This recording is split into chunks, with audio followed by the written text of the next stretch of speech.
बरं झालं बाई यो पाणी पडला नाही ते या ऐकून खाली जरच वाळलं होतं बरं ती इले कूच झाले असं ना आता घ्या भाकर खाऊन चला अहो त्यांना मारून घेऊ आपण त्याच्यावर पडू द्या पोरं गेलं शाळेत हा हो घ्या अजून हो कुठं लक्ष आहे तुमचं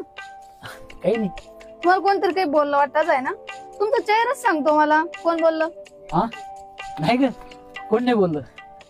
कोणी बोललंच तुम्हाला तरी ते बँकेवाला आलत सकाळी तो म्हणे मागच्या वर्षी तुम्ही कर्ज भरलं नाही या वर्षी जर कर्ज नाही भरलं तर वावरावर जप्ती अहो मालपाना कसा आला तर एवढं काय टेन्शन घेता तुम्ही हे तू खरं बोलली या वर्षी देव बी आपल्या बरोबर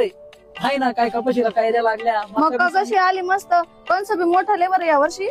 3 महिने तर मक्का कडून पैसे शोधून टाकू देवाना लय ऐकलं नव्हता टाकतो हातात पण टाक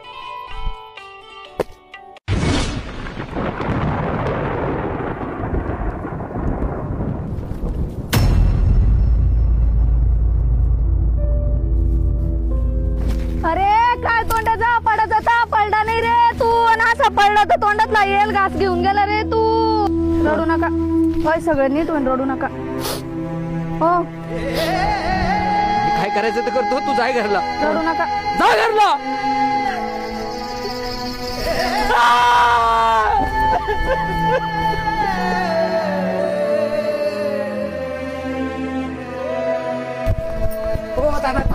काय कराल तुम्ही काय करायला फाशी घेऊन राहिला फाशीच घ्या ते नका घेऊ ते नाही ना कसं रे तिथे तुटून जाईल हे नायलनच्या तोरीनं घ्या आणि कचकन घात तुटून येणं एका मिनिटात मारशा लगे झटपट ताई सोडा त्याला मरू द्या पण मला सांगा तुम्ही आत्महत्या केला ना काय करत सरकार लेतले 1000 लाख रुपयाचा चेक तुमच्या हातात तोंडावर फेकन दुसरं काय करत सरकार काय करू सांगा ना मग काय करू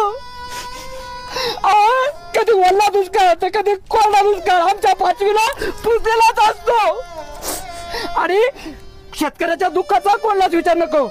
पाठीमागे क्रिकेटच्या मैदानावर बॉलचा लागून एक क्रिकेटर शहीद झाला त्याचं दुःख साऱ्या जगाला झालं आम्हाला झालं तुम्हाला झालं अरे पण ओला दुष्काळ कोरडा दुष्काळ या दुष्काळाच्या बॉन्सर लागून कित्येक वर्षापासून माझा शेतकरी मरतोय त्याचं दुःख कोणालाच कसं होत नाही रे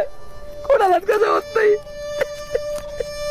पाठीमाग क्रिकेटच्या मैदानावर 100 धावा पूर्ण केल्या म्हणजे भारत रत्न दिला जातो अरे पण उन्हा तानामध्ये माझ्या शेतकऱ्याच्या माझ्या बापाच्या त्या नागरामांग त्या अवतामांग हजारो धावा पूर्ण होत्या त्याला कसा भारत रत्न दिला जात नाही रे कसा भारत रत्न दिला जात नाही तर तुम्हालाही सांगतो शेतकरी बंधूंनो